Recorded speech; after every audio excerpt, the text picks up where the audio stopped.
Glória a Deus. Por que eu pedi para que nós ouvíssemos esses relatos? Porque Gênesis, capítulo 3 e o verso de número 9, eu queria que você abrisse a Bíblia comigo. Se eu me estender um pouquinho, eu queria que você tivesse um pouquinho de paciência. Talvez a gente chegue por volta do meio-dia e pouquinho, mas se você também precisar sair por trabalho, algum compromisso, não se acanhe. Eu queria que duas perguntas norteassem a ministração dessa manhã. Gênesis 3:9 vai nos dizer: e o Senhor chamou Deus ao homem e perguntou-lhe: onde estás? Repita comigo: onde estás? É Deus perguntando isso a Adão. É Deus perguntando isso a mim nessa manhã. É Deus perguntando a você nessa manhã: onde estás? Abra agora, vire uma página, Gênesis 4, e o verso de número 9, por favor. Diz assim: perguntou, pois, o Senhor a Caim: onde está Abel, o teu irmão? Até aqui. E eu queria que você tirasse o Abel e você fizesse a pergunta: onde está o teu irmão? Vamos lá junto? 1, 2, 3. Onde está o teu irmão? Vamos orar nesse momento. Curve sua cabeça e feche seus olhos. Nós pedimos, ó Pai, que o teu Espírito Santo nos ajude a compreender as verdades do teu Evangelho. E à medida que a tua palavra vai sendo ministrada, e ela já está falando conosco com os testemunhos que acabamos de ouvir, ela está falando conosco em meio às lutas, do relato que nossa família tem passado nesses últimos dias. Ela está falando conosco através da tua preciosa semente, a palavra de Deus. Nós te pedimos que o teu Espírito Santo, nessa manhã, ilumine os olhos do nosso entendimento e que essa palavra possa descer no mais profundo da nossa alma, do nosso ser e trazer significado. Nós assim oramos no nome de Jesus.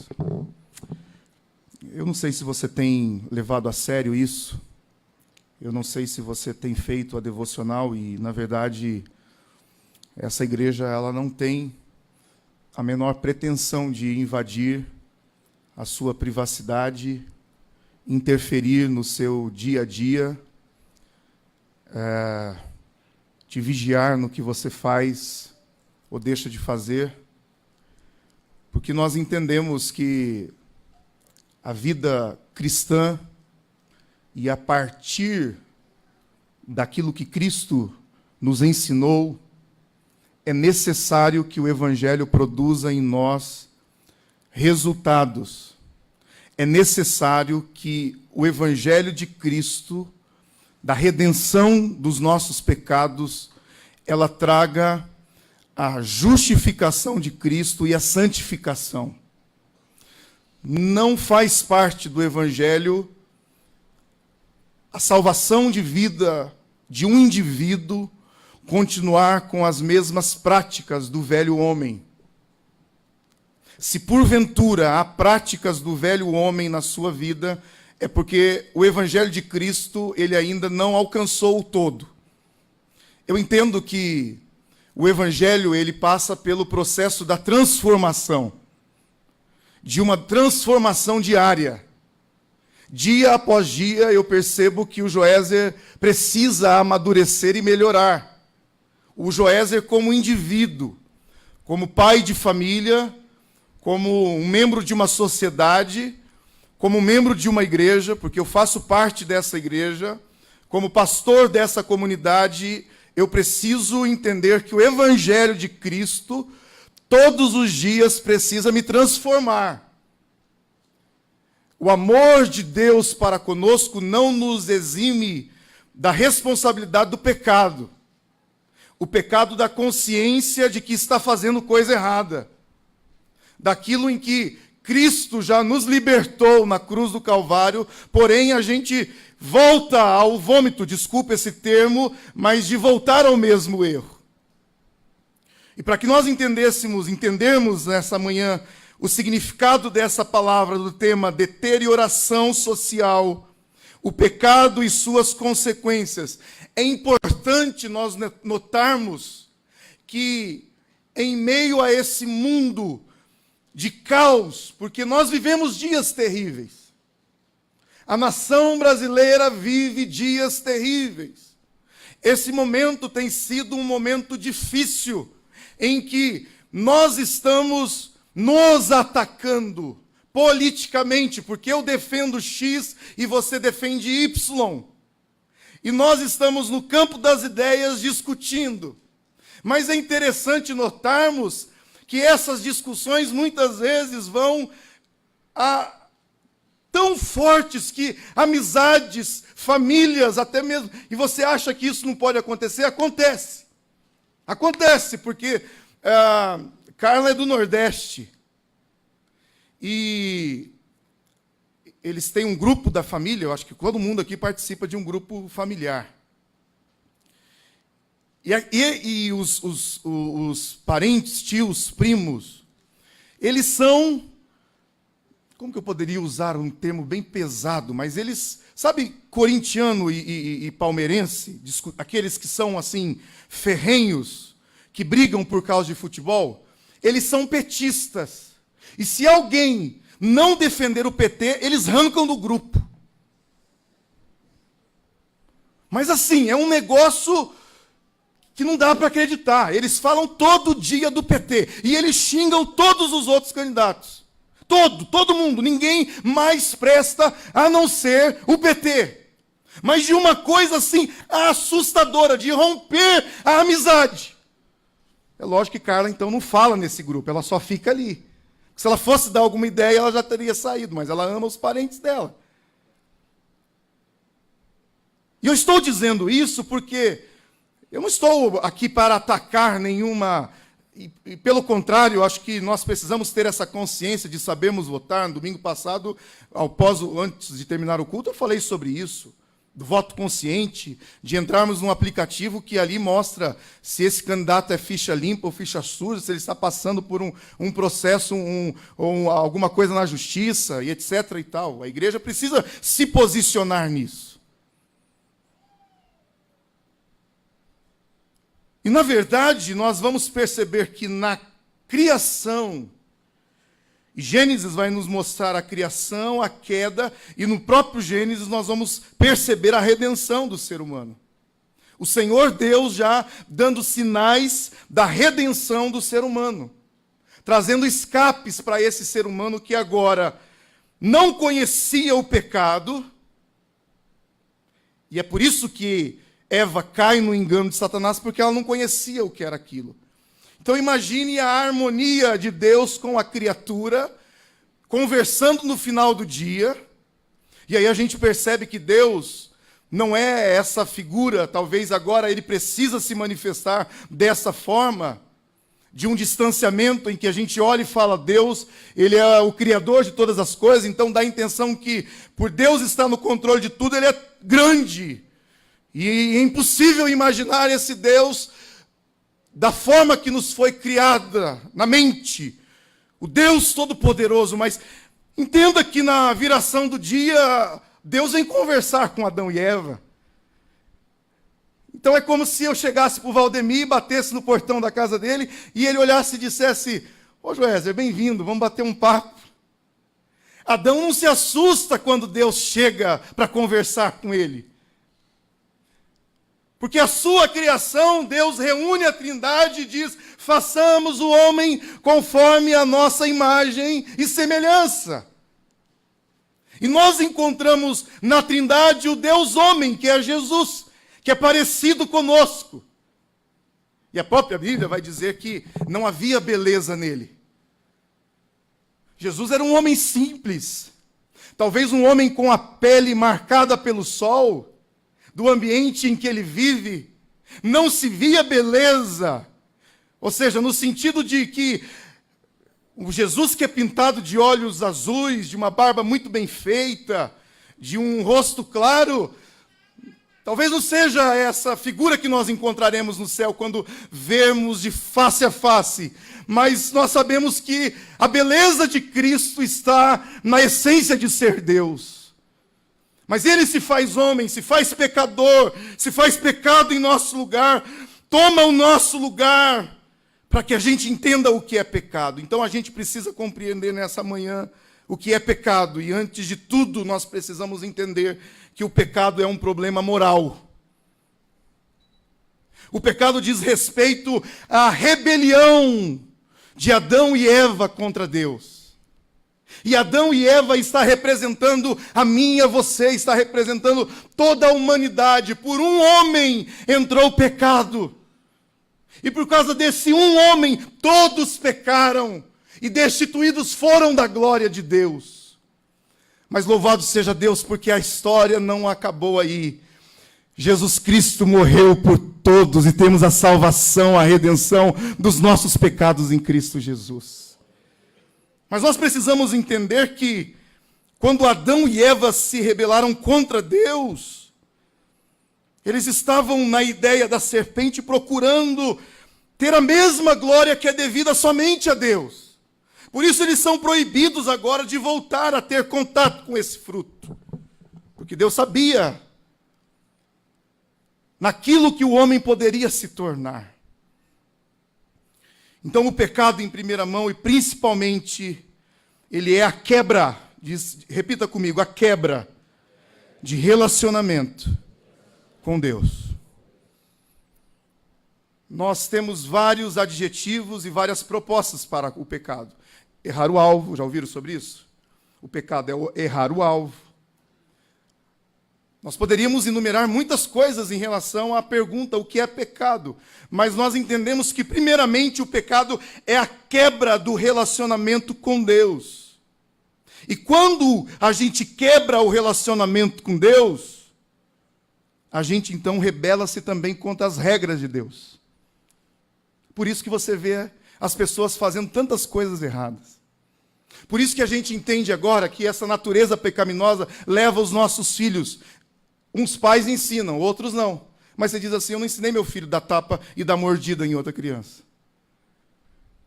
Mas aí ela vai no amiguinho, porque o amiguinho está com um brinquedo, então porque ela quer aquele brinquedo, ela vai e tasca uma mordida. Sem saber o que é aquilo, mas é a natureza pecaminosa que todos nós herdamos de Adão e Eva. Agora, florescendo o pecado nas nossas vidas. Então, quando nós lemos esses dois textos, nós vamos perceber que o pecado ele é social e o pecado ele é individual. Individual quando nós pecamos contra o nosso corpo mesmo. Nós nos rebelamos contra Deus pessoalmente. Então, quando há uma proposta do pecado sobre as nossas vidas, e é interessante nós ouvirmos esse Deus que é irônico. Olha a pergunta do Deus onisciente e onipresente. Adão, onde você está? Deus não sabia onde Adão estava? Lógico que Deus sabia. Quem que não sabia onde estava? O indivíduo, o Adão, se perdeu. E agora ele se esconde de Deus. Ele foge da presença de Deus. E ele está perdido. E a pergunta de Deus, a mim e a você nessa manhã é, onde você está? Porque Deus sabe aonde você está, mas talvez você, talvez eu não saibamos aonde a gente está. Por causa do pecado a gente tem se perdido. A gente tem se escondido do Criador. E quando Deus se revela a nós com essa pergunta, aonde você está? A gente começa a dar desculpas. O que Adão fala para Deus? Ah, Senhor, Mas espera aí, Adão. Vergonha do quê? A nudez é uma vergonha? Eu não criei você para ter vergonha. Eu não criei você para se esconder. Eu não criei você para fugir. Ao contrário, quando eu venho ao seu encontro, você está me aguardando, e agora eu estou indo ao seu encontro e você está fugindo. Alguma coisa aconteceu. Aonde você está, Adão? Aonde você está, igreja? Por causa do pecado nós fugimos. Fugimos dessa graça que tenta nos atrair a Ele. Mas por não tratarmos o pecado com seriedade, nós começamos a quebrar as regras de Deus. As regras morais do relacionamento com Deus. E aí é onde entra o adultério. É aí onde entra a fornicação, é aí onde entra os vícios, é aí onde entra o pecado individual nosso, muitas vezes consciente, religioso. Conversando com uma pessoa esses dias atrás, ele disse assim, ele não é evangélico, desculpa usar esse termo, cristão evangélico, e também não é um cristão católico romano.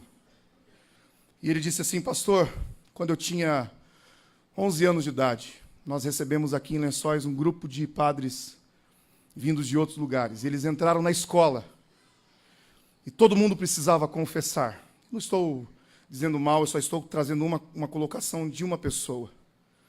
E aí ele entrou para confessar com o padre. E ele disse, o padre falou, pode começar a confessar. E ele disse assim, mas confessar o quê, padre? Ué, você não peca? Ele falou, mas então, o que é pecado, padre? Ele falou assim, você respeita teu pai? Lógico, meu pai é bravo, seu padre, eu respeito ele. Mas você fica com raiva? Ah, padre, às vezes eu fico. Ah, então, você precisa confessar, essa raiva é tua aí. Então tá bom, padre, eu confesso que eu fiquei com raiva o dia que meu pai me bateu. E sua mãe? Minha mãe já é mais brava. Você fica com ódio dela? Ah, não é ódio. Não, mas você já teve ódio. Já, padre. E naquele dia o padre disse, você está condenado ao inferno por causa disso. E quando ele ouviu aquilo, ele saiu correndo com raiva. E ele disse, eu nunca mais vou me confessar. E ele falou, pastor, eu tenho muita dificuldade com a religião. Eu tenho muita dificuldade e eu vivo fugindo, ele disse para mim. Eu não quero encarar a realidade. Ele falou, eu até sei que existe um ser superior. Mas aquilo me marcou demais. Quem é juiz da minha vida? E às vezes nós vamos encontrando pessoas no meio do caminho que elas vão fugindo delas mesmas, de encarar os seus demônios internos, encarar os seus pecados, as suas transgressões, a sua limitação. E sempre Deus está vindo ao nosso encontro dizendo, onde você está? Eu queria que você respondesse ao Senhor, não é a mim. Não é a religião.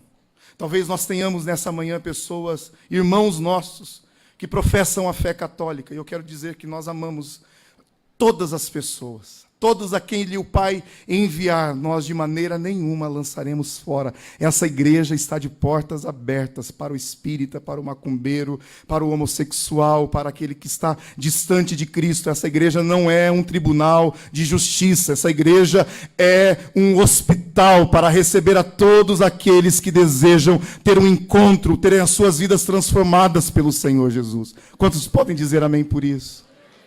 Louvado seja o nome do Senhor. Nós não negociaremos com o pecado, mas com o pecador nós estamos de braços abertos, porque a gente é pecador.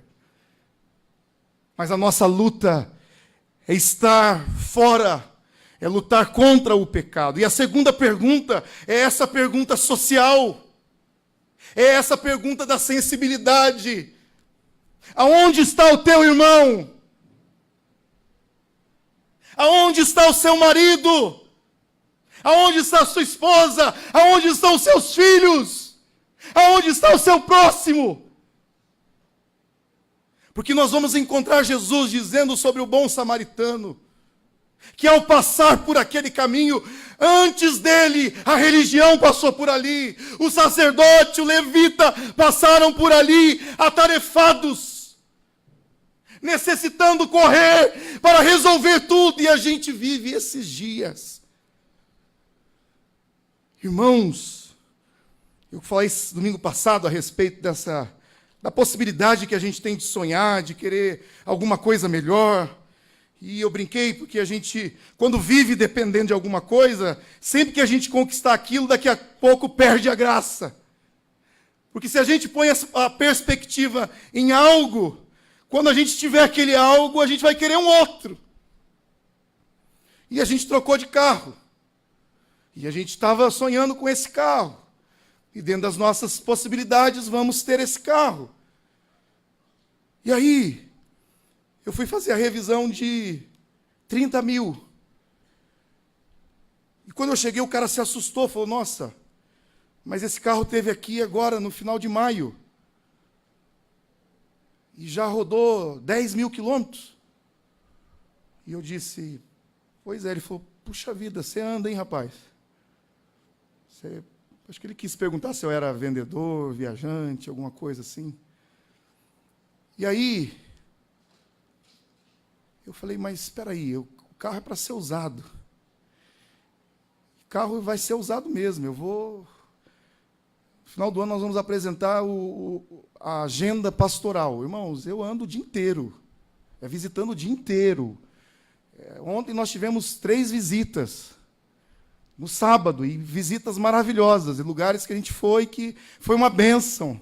E a gente sai, sobe, desce, vai e volta, e atende um, e atende outro. E aí, eu me entro na pergunta que Deus faz a mim nessa manhã. Aonde está o teu próximo, Joézer? Aonde está o teu irmão? Ele está na viela, ele está dentro do acolhe mais da mãe Piedade. Porque há homens igual esse que o Marquinhos encontrou todos os dias, que estão presos nos vícios. E nós precisamos descer lá.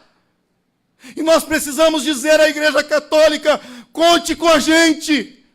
Conte com a nossa doação. Conte com a nossa presença nesse lugar.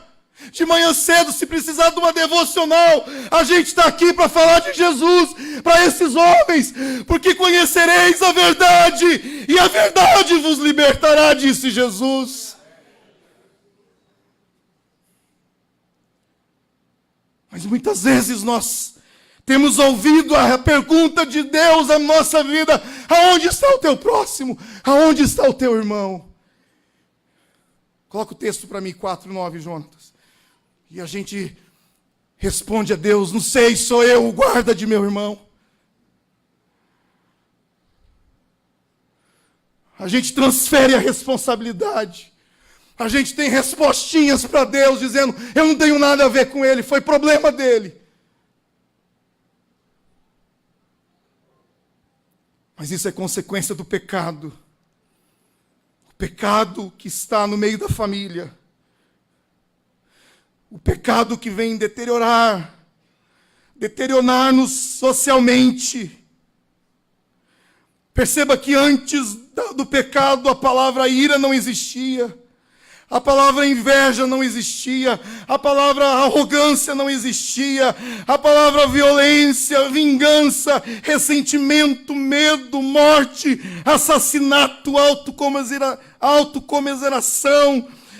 O pecado trouxe consequências por causa de um homem, mas agora por causa de Cristo, somente por causa de Cristo. Agora nós entendemos novamente o que é harmonia com Deus. A gente entende agora o que é relacionamento com Deus. Agora a gente entende o que é ter paz com Deus. Agora a gente entende o que é perdão. Agora a gente entende o que é não ter mais medo. Agora a gente entende o que é ter humildade. Agora a gente entende o que é viver em paz. Agora a gente entende o que é andar 1 quilômetro a mais com o seu irmão, a virar a outra face, porque Cristo, Ele se fez pecador por nós para nos mostrar que é possível nós vencemos o pecado nesse mundo. Mesmo nós sendo pecadores. E durante essa semana você vai entender a vida de Caim, o primeiro assassinato da Bíblia. Nessa semana você vai entender as várias maneiras em que o homem vai se corrompendo.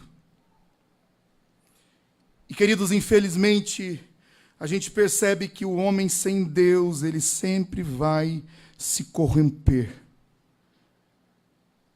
Após todos esses acontecimentos na vida de Adão, Eva, dos seus filhos, a gente vai encontrar o homem tentando construir uma torre. Você vai ler isso durante essa semana. O homem não satisfeito consigo mesmo e dizendo, nós precisamos chegar até lá em cima. Perceba que é a mesma proposta que Satanás fez a Eva. Vocês serão semelhantes ao Altíssimo. Infelizmente, queridos irmãos, a igreja do Senhor Jesus, se não vigiar, ela pode parar de construir altares e começar a construir torres. Grandes templos. Achando que Deus vai se maravilharizar porque a gente fez uma reforma como essa. E Jesus vai estar olhando e dizendo, olha, vocês são o templo do Espírito Santo. Vocês podem até ter um lugar confortável, um lugar para se reunir, mas o templo verdadeiro que o Espírito Santo habita é dentro de cada um de nós, quando se podem glorificar a Deus. Ao sair desse templo físico, o templo espiritual continua, e ele chega dentro de casa, ele chega nos ambientes públicos, ele chega nas margens da sociedade, e o Evangelho de Cristo pode trazer transformação. Então, cuidado para que a gente não coloque representantes de Deus na terra, para que a oração deles seja mais forte que a nossa e seja respondida deles. Nós estamos construindo torres.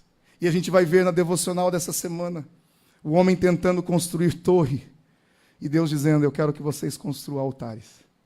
Altares de adoração.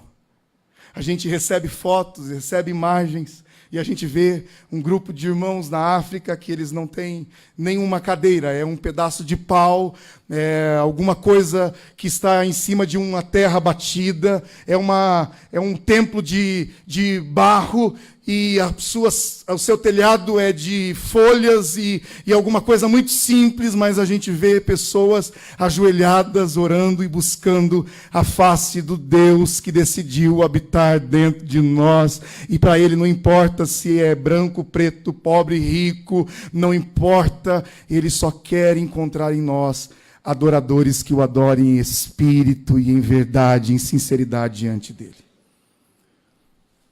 Então, nós entendemos que Deus quer que a sua igreja cuide para que as torres, e a torre é quando valorizamos aquilo que é palpável. Então, a gente não precisa de amuletos, objetos, não precisamos dos sincretismos, das palavras positivas, de estratégias da irmã que ora ou profetiza, daquele que vai para o monte ou se não vai. A gente não precisa da memuzagem, não precisa dos rituais do Antigo Testamento para que Deus apareça, talvez numa coluna de fogo. Nada disso. Nós precisamos levantar altares dentro do nosso coração, dizendo, Senhor, a minha vida é a maior oferta que eu posso te entregar. Portanto, usa-me, Senhor, para a tua glória. E que neste dia, que nessa semana, a palavra deteriorado, ou seja, danificado, em decomposição, estragado, decadente, apodrecido, que é o que a gente olha ao nosso redor por causa do pecado. Nós conversávamos ontem com os irmãos que fazem o trabalho da entrega do Novo Testamento nas prisões. A idade de 18 anos é o que mais se enche lá, de 18 a 23 anos. Jovens com um futuro brilhante, com uma carreira brilhante, com sonhos, que por causa da amizade, a amizade com um traficante, a amizade com um cara que anda, que paga de legalzão, que paga, que agora ele tem um carro bom, e ele vai apresentando um mundo mentiroso para aquele jovem, e esse jovem começa a entrar nesse processo decadente, e quando ele vê, ele já está morrendo, ele está se decompondo. Mas nessa manhã eu creio que as mãos ensanguentadas de Jesus, elas vão tocar nos lugares mais podres, mais deteriorados, e essas mãos vão trazer restauração. Os sonhos voltarão a acontecer na sua vida, você vai voltar a prosperar no Evangelho, você vai expandir, você vai voltar a reviver, porque por um homem entrou o pecado, também por um, somente por um, entrou a maravilhosa graça. O Cristo morreu e nos redimiu de todo o pecado, e Ele tem nas suas mãos o poder da vida e da morte. Assim como um dia Ele tocou os leprosos, os cegos, os que estavam em paralisias, Ele tocou e permitiu ser tocado pela mulher de fluxo de sangue. Eu quero te dizer nessa manhã que Jesus Cristo está aqui nesse lugar, e as mãos deles podem tocar aonde quer que for. E se porventura a deterioração social estiver na sua vida, como indivíduo ou como o coletivo, eu quero te dizer que Jesus nessa manhã vai trazer de volta vida, e vida com abundância, em nome do Senhor Jesus. Eu encerro com o último texto, em 1 João, capítulo de número 2 e verso de número 1. E eu queria que você se colocasse em pé nesse momento, que nós vamos orar juntos e vamos dizer esse texto juntos. 1 João 2, 1. A linguagem é de João.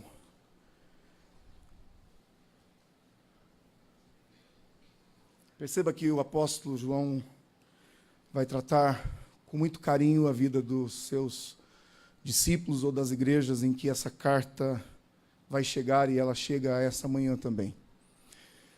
E você vai ouvir a voz de Deus dizendo: você é meu filhinho.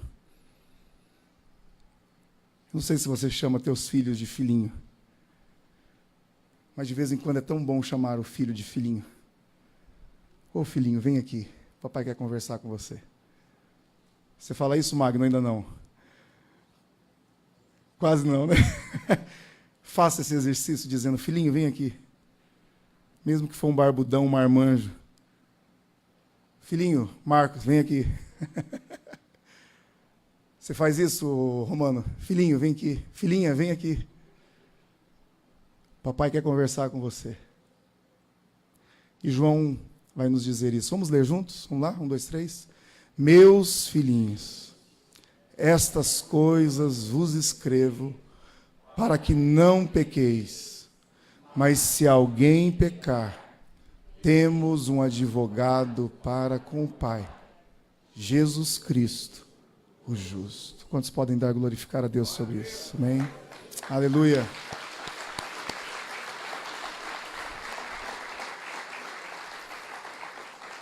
Diga comigo: eu não posso, eu não devo pecar.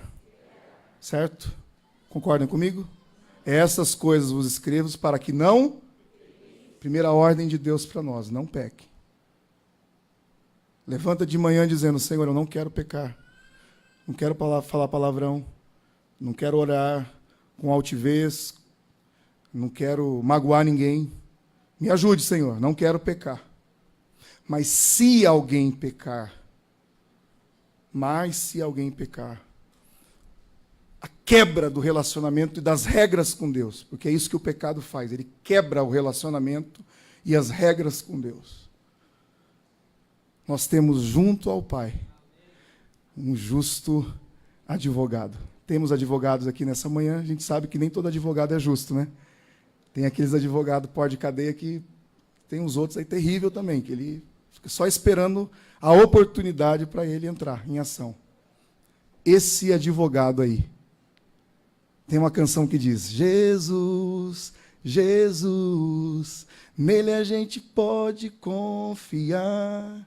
Esse advogado, quando a gente chega com sinceridade diante dele, diz: Senhor, eu pequei. Sabe o que ele faz? Ele chega diante do Pai e diz: pode perdoá-lo, porque ele está em sinceridade, eu já derramei o meu sangue sobre a vida dele. Vamos orar. Talvez você chegou nessa manhã com pecados aí ocultos, escondidos. pecados conscientes. Eu quero nessa manhã que você confesse diante de Deus, que você se coloque diante da presença de Deus. Pai, pedimos que o teu sangue nessa manhã desça do alto da cabeça à planta dos nossos pés. E que nós possamos encontrar graça e misericórdia no Cristo ressurreto. Na pessoa de Cristo que nos diz que nós precisamos andar em conformidade à palavra de Deus. Tira de nós todo o pecado consciente. Afasta de nós toda a maldade do nosso coração. Afasta de nós tudo aquilo que a raiz do pecado tem se manifestado nas nossas vidas diariamente. Nós queremos ser parecidos com Cristo. E nele não houve pecado, e nós podemos chegar à estatura de varão perfeito na pessoa de Jesus Cristo, nosso Senhor. E eu oro para que esta semana, Senhor, o Senhor traga restauração no meio da sociedade, mas também no meio de indivíduos aqui, Senhor. De homens e mulheres, de jovens, de adolescentes, e que a gente possa chegar nos ambientes em que o Senhor está nos colocando, sejam eles faculdades, escolas, comércios, indústrias, e a voz do Espírito Santo de Deus pergunte aos nossos ouvidos e corações, dizendo: onde está o teu irmão? E que nós possamos olhar com olhos de ternura e proclamarmos o evangelho da salvação de Cristo Jesus nos quatro cantos dessa cidade, Senhor. Pai, eu sei que o Senhor pode estar agindo, porque há pessoas que me ouvem através da internet nesse momento. Há um grupo de pessoas nessa manhã que me ouvem e que a tua palavra foi plantada nesse momento, Senhor. Ó Deus, e nós te pedimos que esse fermento, que é a tua palavra, ele possa crescer nos quatro cantos da cidade de Lençóis Paulista e a nossa cidade ser impactada pelo poder que há no sangue de Jesus. Assim nós oramos nessa manhã, agradecidos, no nome de Jesus.